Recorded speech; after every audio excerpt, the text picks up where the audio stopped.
Hello and welcome back to an episode of Generation Films. My name is American Ben. The not too distant future welcomes an age when humanity has escaped the Earth onto the planets and asteroids beyond. It is in this day that man travels the void in machines of facilities well yonder the plans of modern space dreamers.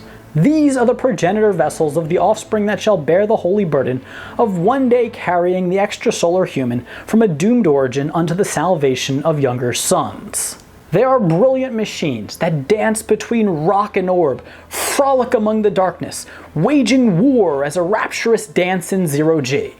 And among these machines are ships of eternal legend, those assembled part by man and part by God, and which by word of the belter shanty are known to shake the heavens. And then there's the UNN Agatha King, and today we're going to break down this miserable jalopy of a ship. But first, do you like to write? Because if so, great. We have an opportunity that will allow you to both show off your talents as a scribe while simultaneously working to keep humanity safe.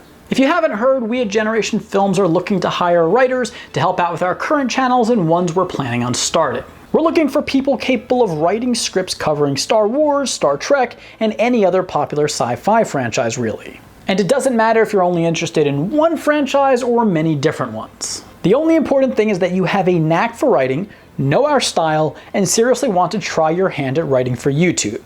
You don't even have to have a pulse. Just bring your sense of humor, creativity, sci-fi knowledge, and dead body. If you're interested, send us a message on the Generation Films Facebook page, and we will send you instructions about how to participate in the contest we're running to find writers. Anyway, now back to your regularly scheduled programming. The Agatha King was a United Nations Navy Truman-class dreadnought that served as the flagship of the UNN's Jupiter fleet in the early extrasolar era. At 376 meters long, it was the second largest battleship in the UN Navy, and it was a hell of a sturdy ship as well as being relatively reliable. If by sturdy we mean old, and if by relatively reliable we mean more so than a paper airplane. Fitted with 6 Epstein drives, the ship accelerated through the Sol system, protecting the interests of the UN for years. And although it had its glory years, overall it gained most of its lofty reputation by simply sticking around. The ship had hangar bays throughout that were capable of docking visiting vessels, as well as its small complement of dropships, repair skiffs, and reconnaissance drones. Within the ship, fairly wide hallways with naked piping and wires ran throughout, connecting its various sections. We don't see much of the ship outside of the bridge, but it had the standard facilities one would expect a ship of its caliber, from living quarters to cargo holds to med bays, which seemed rather awkwardly roomy from bed to bed. Though I do suppose the Expanse takes place in the post-coronavirus world. We also do get to see that the ship had rooms within which its crew could meet and dine, but the catering didn't seem to be all that impressive. I mean, cooks, come on, pack a goddamn lasagna recipe, would ya? And that the coffee situation seemed like a rather simplistic setup tells me everything I need to know about what James Holden would say of this abomination. If you don't have a goddamn modern coffee machine, just screw it, give up, the Xenos win. The bridge of the ship was accessed by elevator, which only ran vertically, and I would assume that an assortment of elevators throughout the ship did the same. There's nothing in the King like the assortment of lifts that the OPAS Behemoth has that includes an elevator that runs on tracks along the ship's keel. When we were first introduced to the King's Bridge, we were also introduced to the ship's many problems. Electrical still not fixed? We're repatching decks 2 and 3 as we speak. Wiring on this bucket really needs an overhaul. This was an old ship, and so why would it have had such a prominent role in the UN Navy? Well, there's a reason we don't put these old girls out to pasture. Budget cuts. The King wouldn't have been in service if the UNN could have afforded to do better, but they couldn't because Secretary Christian of Asarala has to live in a house that looks like this. Just kidding, but seriously, the Agatha King reflects the troubles that the UNN has funding a modern fleet capable of covering all of its points of interest in the Sol system.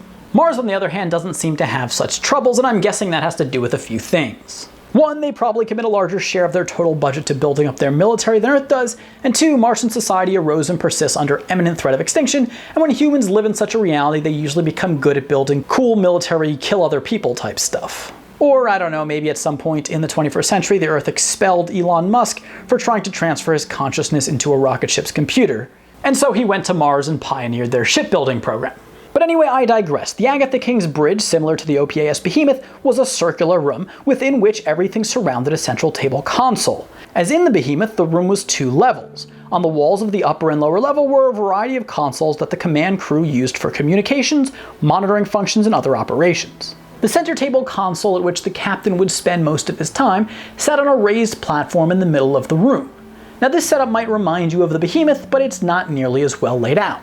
Not only was the center platform elevated from the rest of the room, but as you can see there were also 8 beams around it that rose from the floor to just above the second level that probably offered structural support, as well as held up the lighting system above the center table.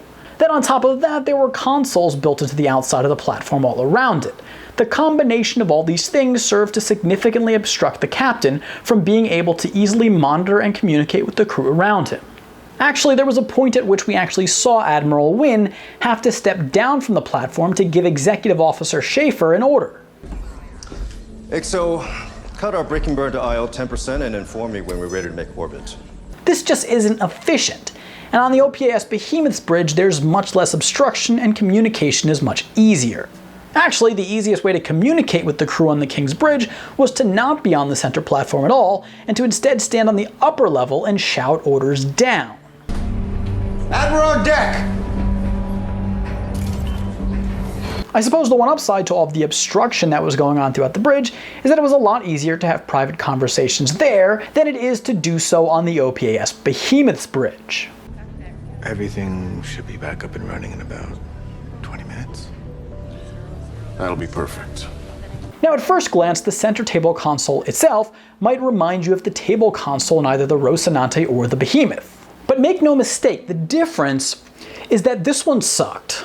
Actually, the only thing we ever see it display is a pretty basic radar map that tracked the ships in its proximity. I'm not saying it wasn't capable of other functions, but I'm fairly certain it was far inferior to the central bridge consoles on other modern ships of its time, which are basically universal computers from which just about every feature of the ship can be operated. Further proof that the center table console wasn't a universal computer is that there were numerous times that we saw either Admiral Souther or Admiral Wynne have to go to a separate console off of the center platform to operate some function of the ship. Actually, I don't even think the table console on the King was a touchscreen. Instead, there was some sort of keyboard-like device on top of the console that the operator used to work the screen. And then, not even the goddamn light above the table was that bright. I mean, come on, look at how the Martians do lights. Now that's some solid blinding quality beams for you. Even the battle mode blue lighting on the King was underwhelming. And just as an aside, you really do have to give credit to the creators of the Expanse for all the details they put into their ships and how they don't just make every ship exactly the same and the same strength and power. You know, they really think about, okay, this is an older ship, how do we make it actually appear older? And it legitimately does. Anyway, of the consoles that surrounded the center platform, each seemed to serve a separate function, but were capable of doing multiple things in at least a basic sense. For instance, one console seemed mostly dedicated to handling communications. It offered volume controls for incoming transmissions and featured an inbox of messages as well. That said, this console was capable of other functions. Its screen could show the video feed from security cameras throughout the ship, something that I'm not sure the center table console could even do. And then the console could also monitor and control the ship's electrical functions. Lieutenant Mancuso used this capability to purposely glitch out the power on the ship to help Admiral Souther meet with Kotyar in the medbay, and no one suspected a thing because the damn ship was so crappy the outage was normal. Lastly, the communication console could also display a radar map akin to the one on the center table console. Still, the operating system on board the ship seemed really simple, closer to MS-DOS than whatever Mars installs in their ships. Another console on the outside of the center platform was used to operate the ship's weapons, which admittedly weren't great. Their weapons are better than ours. The Agatha King was armed with 2 heavy railgun turrets, boasted 9 torpedo bays, and had dozens of point defense cannons situated all over its surface for maximum coverage. And given how it distributed its PDCs across its surface, the Agatha King was not an easy ship to hit with a torpedo, a positive point for the ship. But if you're dumb enough to launch protomolecule-infused missiles in the direction of your own ship, and then one of the best pilots in the Sol system happens to be in the vicinity and shoots one of them into you, you've had a bad day. Of course, like the center table console, all the consoles on the bridge, including the weapons console, had antiquated controls. All of the technology on the ship was operated not by touchscreen, but by buttons and switches. Lots and lots of buttons and switches. And a joystick here and there. The King's Bridge reminds me less of an intuitive futuristic spaceship and more of a Boeing aircraft circa 1997. I mean, a person operating the weapon systems literally had to type in commands. ridiculously tedious in an age when many of the functions of more modern ships can be operated by a single person with the wave of a hand. Furthermore, the Agatha King's consoles were big and bulky to go along with their array of switches. Looking at the King's bridge, you can't help but wonder how empty it would look if its technology was just slightly upgraded. Luckily for us, overloading the ship's reactor was one of the more simple functions one could pull off within the ship, which Cotillard did by unplugging things in the reactor core, leading to the ship's explosion. Anyways, that's the video. I hope you enjoyed it. One more Expanse ship down. We've got an Expanse character video coming up in the next couple days or week for y'all. If you enjoyed the video, do give it a big thumbs up.